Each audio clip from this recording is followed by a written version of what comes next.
Hello Chronoholics, I am Dr. Karan Madan, back with another episode of Chronoholic Stories.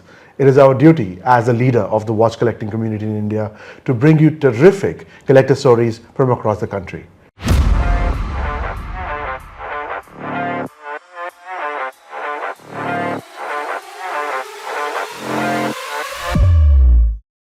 Today we are in the beautiful city of Chadigarh with our guest Mr. Rohit Sharma. Welcome Rohit, welcome to Chronoholic. Hi Karan, it's been a pleasure, and in fact, the journey was very much inspired by Watch Enthusiast India, which later became Chronoholic, and I love your stories and I love the content, and especially I love the community as such. People like you and the team itself, it has a great role in motivating every enthusiast for that matter, and wish each other best of luck. Absolutely, I mean that has been the core driving factor for Chronoholic and erstwhile Watch Enthusiast India for all these years, that we just want to create a safe space for every kind of watch collector to come together, enjoy the hobby to the fullest, to their best abilities, and whatever help we can provide along the way, that's what we want to do. Let me tell you something about Rohit. He's a lawyer by profession. He has done business management. He's working, after all, in the corporate sector. He's heading north of India altogether for a major real estate firm in the country. The man, in fact, has a lovely collection. So we'll get down to the collection in a bit, but tell us about your journey. In fact, you know what? Let's talk about your watches and then weave your journey through them. Karan, to be very honest, watches was something which always inspired me.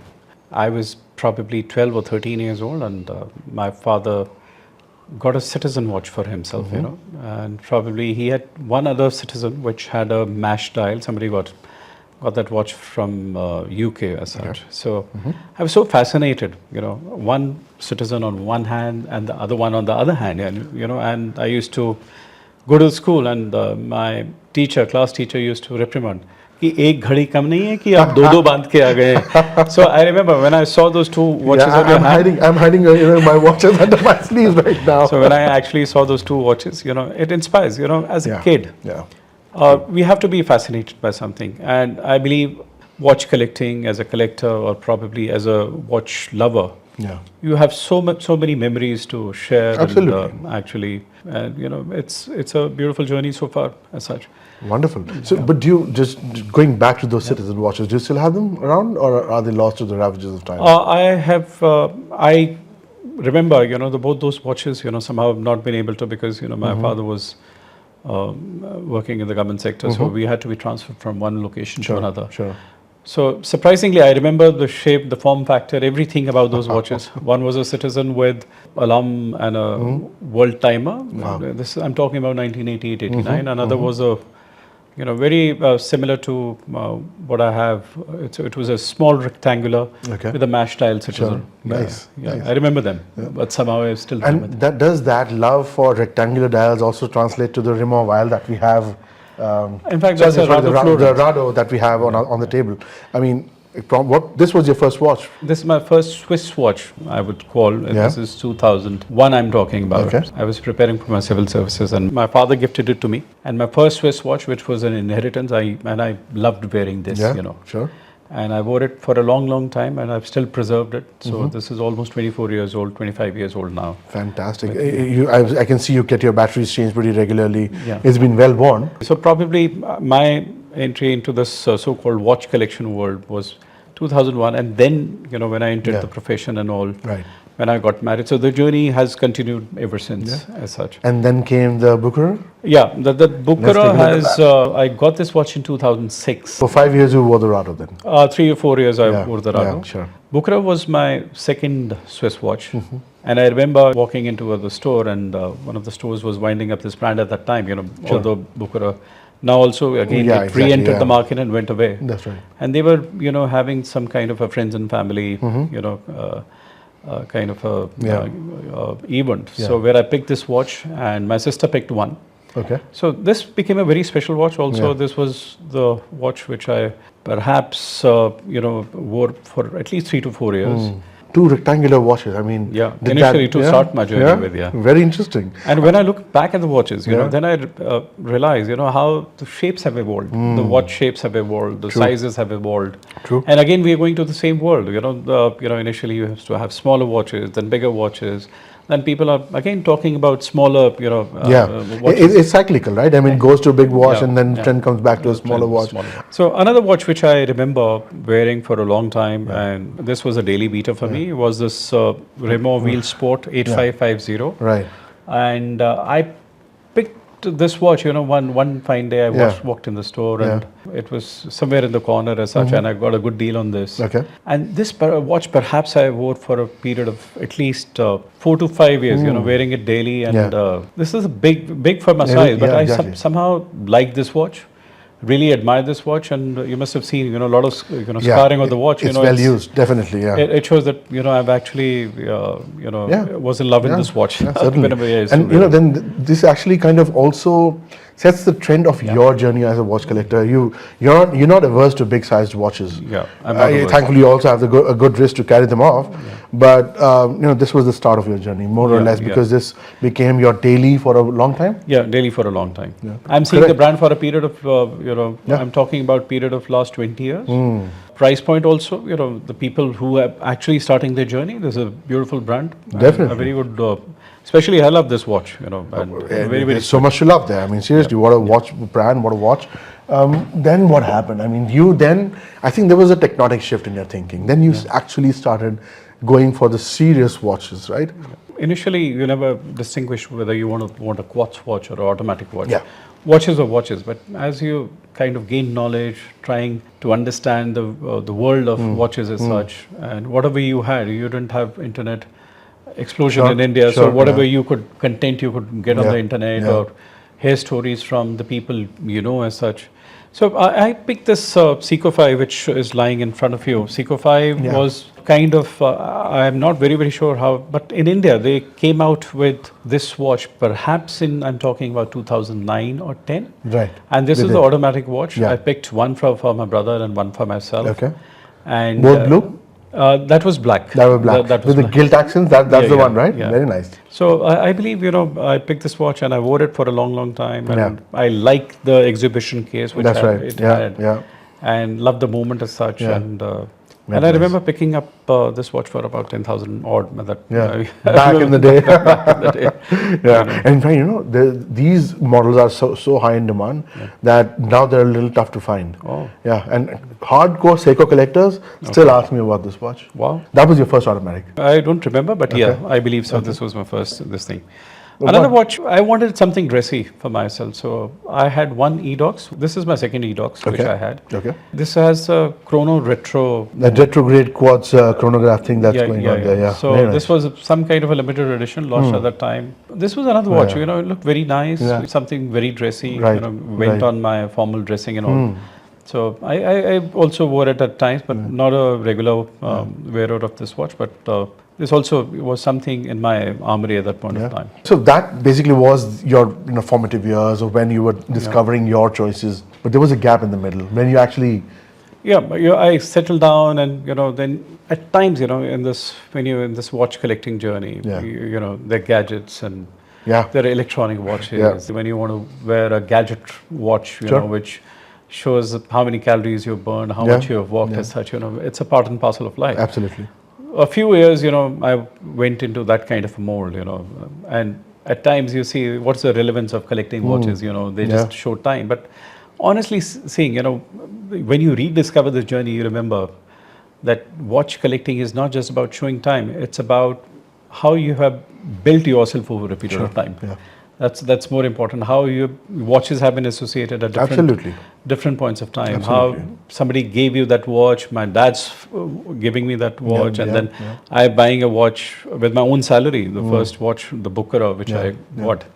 So I believe that journey is very important in watch collecting. Certainly. Then perhaps after that lull, I discovered myself. Somewhere around 2020-21. I again thought of adding more watches in my armory, and that's where my first rollie came. Yeah. You know, Yeah. That's And the that's the root root beer, the two-tone root beer. Yeah. You actually jumped straight to the root beer. So that's pretty amazing. What prompted the two-tone?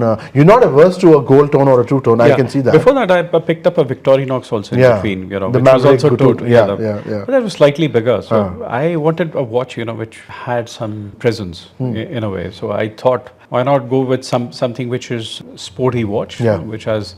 So nobody actually, I don't think so. We generally use the GMT function as such. Well, but- yeah, exactly. I mean, and Indians, we don't go divers, but you know, the watch is a absolute. You know, very, very beautiful looking watch. I believe, apart from the Bluesy, this is one of the most stunning and relevant two-tone watches, I must say. Yeah, no doubt. This was 22 May, which I'm talking about. You know, So when you were already well into your corporate journey by then. Did that have any bearing on your watch choices subsequently?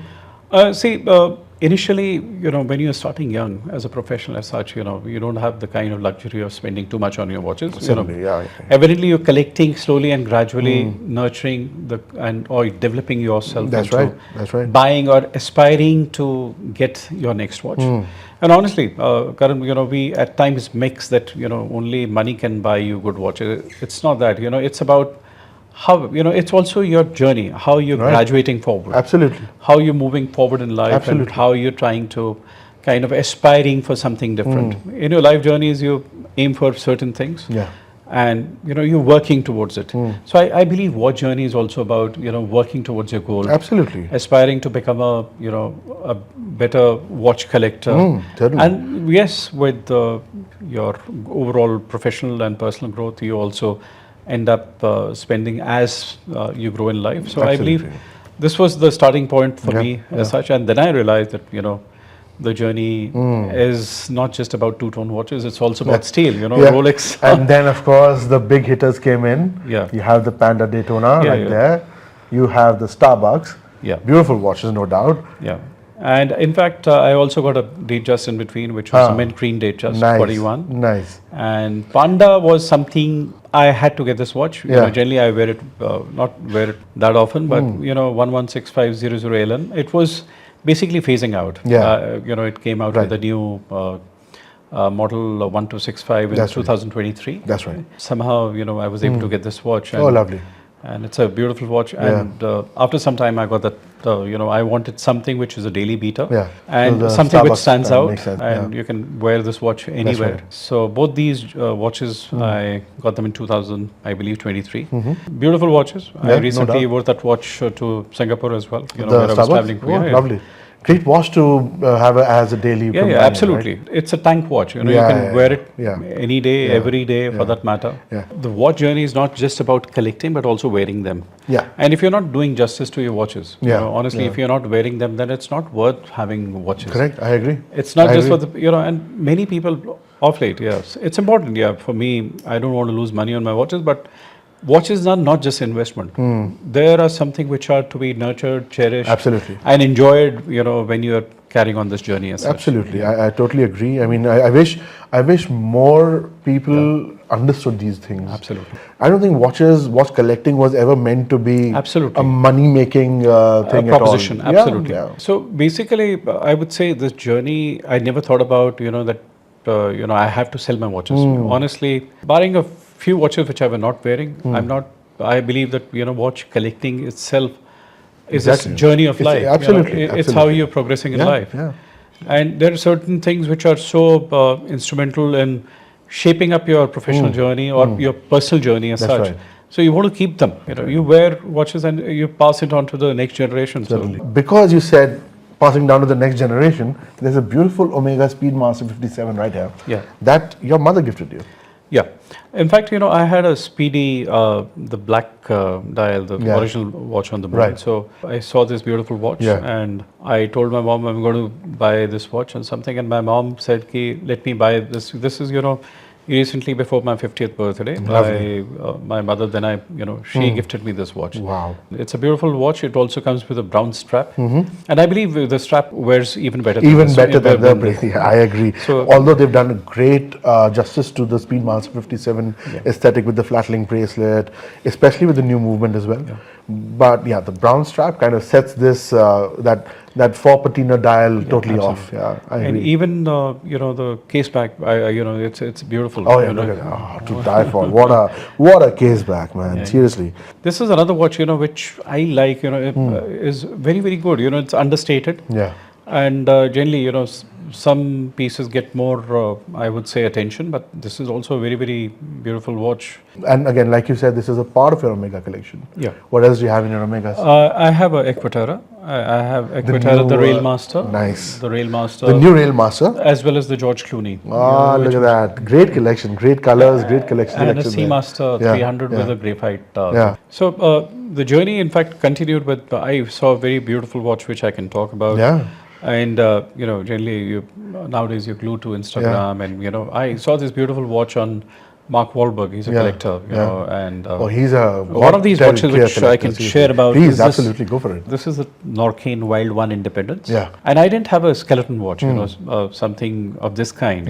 I thought about Maurice Lecroix, but this was beautiful. The way it looked on the wrist, and I remember Mark Wahlberg coming and giving one of his interviews on then you heard about this watch can take up to 5,000 Gs. Yeah, once you picked up on the Norkin, that brings me to another facet of your collection. Yeah. You've done the old school thing. You've done the modern steel sports, the Rolexes, the Omegas, sure. But and this section now actually kind of tingles my nerves. I love this part of your collection. Yeah. This is what watchmaking at its core is all about to me. Absolutely. The Norkin, the Nevadas, the Brew, the Christopher Ward that you have. These micro brands, this mixture of independence, entry level micro brands. You brought a lot of variety through these watches into your collection. Yeah.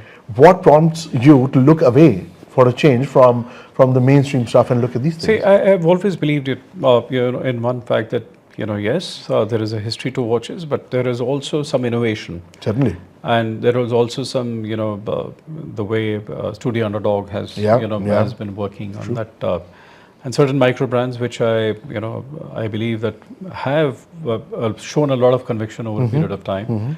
Another was that brew, this lovely brew, Metric, beautiful so watch. I asked somebody, one of my friends from US, to get me this watch. Did you get it on the bracelet as well? Yeah, I have Bracelet a and the bracelet. strap, very nice. I ordered the strap. It's a beautiful watch. Beautiful watch. Another facet of my watch collection has been that the chiming watch coming at that kind of a price, which was the Christopher Ward Certainly. Canto. You just can't get stuff like this ever. I mean, And what a watch. with titanium. It's very, very light. Yeah. And the way it sits on your wrist, although it is a thick watch. It is a big watch. There's no question about it. But I think the titanium kind of makes it very, very wearable. it makes it very wearable. Yeah, As such. yeah. It's a beautiful watch. Tell me something. There was a very limited blue, and then of course the regular production colors, including the sky blue that you have, ice blue that you have. Was this a conscious choice, or I mean, did you want any of the other colors? So I ventured into other colors. Yeah. One was with that Guilloche dial, and Yeah. all, but I thought this is something which will stand the test of time. Agreed. Something. Agreed. Yeah. Yeah. I didn't have those many blue dials at that point of time, so yeah. it was a conscious choice to Sure. get a slightly sky blue, light blue dial. Yeah. Something. And another blue dial I want to talk about, apart from this, is my Grand Seiko. Oh the man, Grand what a watch! This is Grand Seiko Shubun. It's a beautiful dress watch. Yeah. I would say a very dressy, sporty watch. Very much so. And good movement, Yeah. the high beat movement which it has. Are you scared of? This? I was very scared. See, he knows what I'm talking about. I was very scared of putting marks and scratches on my Grand Seikos. Do you like wear this pretty regularly? I do. But okay, you spoke about that. But what brings you to the Casio, for example, and your Nevada? I collect Casios for my son. Yeah. I have a manga, both the Sure, mangas, sure. the limited edition mangas. yeah. I have the Stranger Things limited edition. Nice. I have the Rui Hoshimara, limited edition. Wow.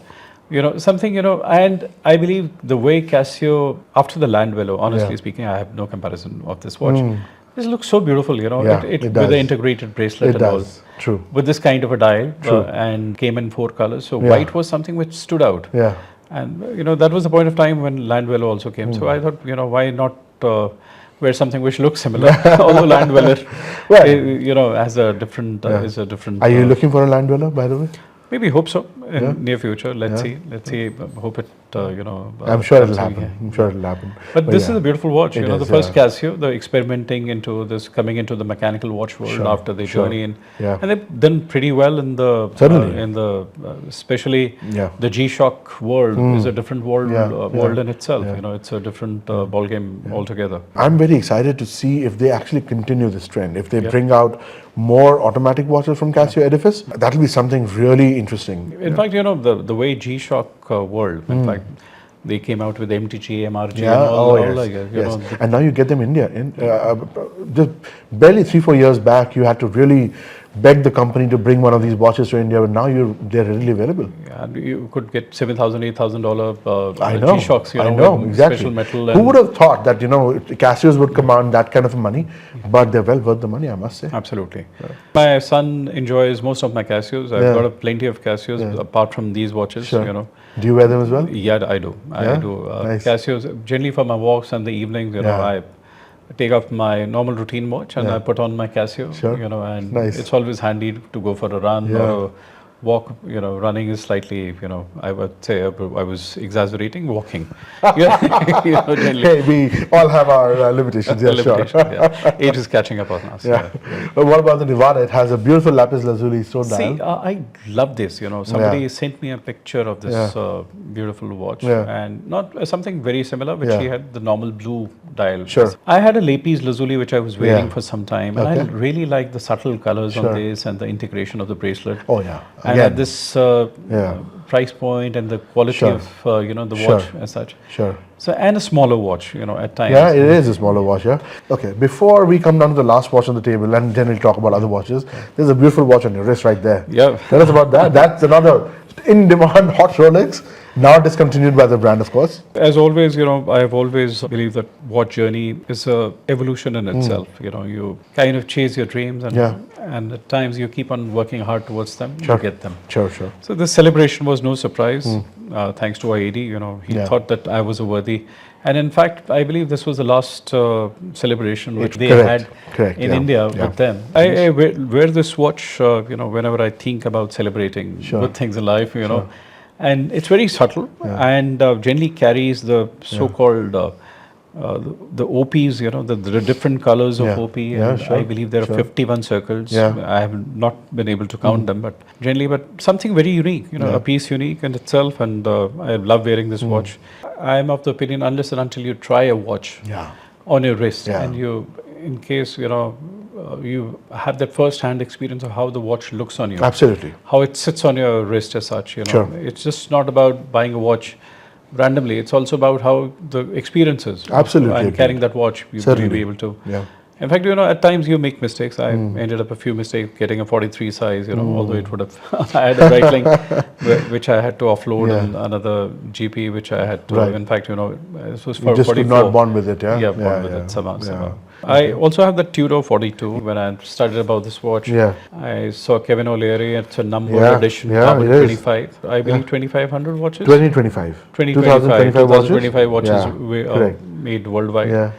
And I got one of those numbered pieces. And you have the 393, beautiful. Great number as well. Yeah, 393. I love it. And so light. I mean, and it's so light. You can light, wear it. It's just like Norcane. You can take it anywhere. Yeah. But still, I avoid going out for a swim in these watches generally. But you swum with this watch? No, I don't. I haven't. With any of your watches, by the way? No, not exactly. Maybe the submariner can take that. I wish I could, but I still have a very Indian mindset. At least with the kind of money which we have spent. Yeah, sure. I don't want to lose my watch in the sea. So it's I don't want to be part of that story that somebody's fishing out my watch from the bottom of the sea. Anyways, on a lighter note, but these watches have been a great journey for me, and I believe I still keep on aspiring, in fact, for the kind of watches. And in this world, when we're generally caught up with so many things, having something unique where you bond over something, over a passion, is even more important. Certainly. That's what brings us together, right? I mean, we come for the watches, but in the end, we stay for the brotherhood. Right? Yeah, exactly. Okay, there was one point, before we wind this down, I mean, we've had a wonderful conversation. We've understood Rohit Sharma better than ever before as a watch collector, as a human being. But before we wind this down, you mentioned a point in the middle about handing things down. These are things. These are objects of luxury, no doubt, but also heirlooms. Most of these watches can be handed down to future generations. You have a wonderful gift from your father, from your mother. What I know, and I know for a fact that your son also equally and enthusiastically takes part in collecting his watches and enjoying these watches with you. What would you say to him? He turned 18 recently, and I gave him his, I believe I allow him to wear a Mido at times. But generally, I gifted him a watch, and I asked him, keep your watches as your own belonging. These are not just some trash which you wear it and throw it around. Every watch which I give you has to be treasured as such. Certainly. These are memories which I'm passing on. Certainly. Anything in life should not be taken for granted. 100%. And whatever you are given as such, it is not a matter of right or sense of entitlement, but also a great responsibility that comes with that watch purchase, and the kind of effort which my effort has gone, I believe he's able to nurture it and even build on this further. Absolutely. And I've told him one thing, the day he earns good money, he's going to get me some good watches. I can't name the brand on this. Probably an AP or a Patek. I would love to have one from him and him wearing. That would be a great loop back, a closure of the circle of life, wouldn't it? And a FP John, why not? Why not? Godspeed. I'm sure your son will do very well for himself, especially with such a wonderful guiding force behind him. He wears a lot of G-Shocks, right? You said he loves G-Shocks. Is there a watch that you've given it to him that, okay, this used to be my watch, wear it, but take good care of it? Have you done that? Yeah, I in fact gave him a Seiko, one of the Seikos, and also G-Shock. Which I have worn over a period of time, and I have handed him a few watches and also a few G-Shocks, which he generally wears and keeps them, in good care and custody as such. Very good.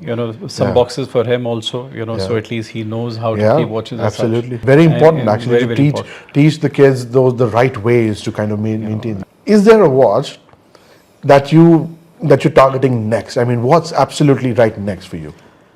Well, Karan, I was lucky to have a very Piece Unique, as you're aware, recently. So I've run out of money for some time, but yes, I visited the AP Singapore. I got enrolled for the program, and I like the program, the way they handle their customer. Right. Is there a message that you think you would like to give to Chronoholics across the country, and especially to people who are just joining the hobby at this point? First of all, I would like to tell something about Chronoholic. Somebody in about 2-3 years back told me that there is a forum on Facebook, which is India's largest, I believe, at that time also, was the largest forum for watch lovers, watch enthusiasts. And Karan, you have been an inspiration for many people. Thank you. And I believe everybody starts at some point of time. And even for people, collectors like us, the kind of research, the kind of knowledge you guys have in kind of educating the so-called community about so many things. Honestly, guys, we're all in this, world of watches. Just don't buy for the sake of buying a watch. Exactly. It's always better to reach out to somebody who knows more about watches. Just don't spend money on anything and everything. It happens in the journey, but over a period of time, you have to realize. Absolutely. People like Karan, if you can't find some content or something, I believe you're a call away. If somebody texts you, absolutely. And wishing you, Chronoholic, Anirban, and your team of people all the best. Thank you and very hope your much. Success story continues. Hope you continue with this journey and inspire all of us. Certainly, we'll do our best. It was lovely being with this you. has been an absolute pleasure talking to you, Rohit. Thank you for hosting us in your lovely house in this, of course, beautiful, beautiful city of Chadigarh. I mean, it has such close connections with me personally that it's such a pleasure to be back in the city and then meeting you again. Always a pleasure. This has been a wonderful episode of Chronoholic Stories. Thank you for watching, and we'll be back with another episode very soon. Thank you, Rohit. Thank you very much. Thank you, Dave. Thank you.